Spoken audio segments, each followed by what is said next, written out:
Ngayon naman ay kakain ako ng malaking bayabas. Yan na nga, dalawa yung aking tinitirang yan.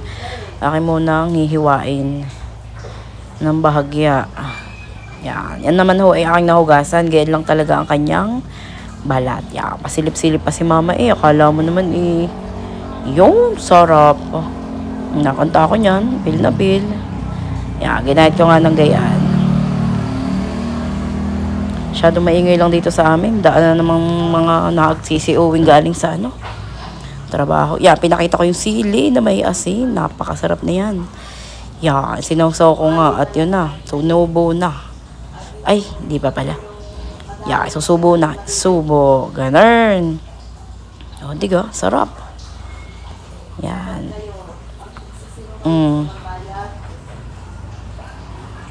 Yun na nga, aking bibidyohan na nga ang aking kinakain ng inyong makita. Yan, sinawsaw ko na ulit sa siling. Asin na may sili. Eh, pagkakasarap naman sa tunay. Ay, nakakapaglaway sa tunay naman Yan, tumingin si Akid at gusto din yatang sumubo. Ay, hindi naman nangangain ng gayon. Yan, subo pa ulit. Yan, ganun dapat sumubo.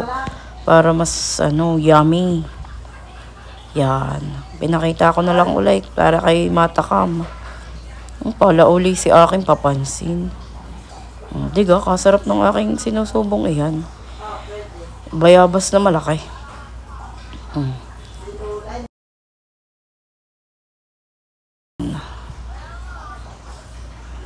Lasa ko'y tibinan mamaya. Naubos ang isang buo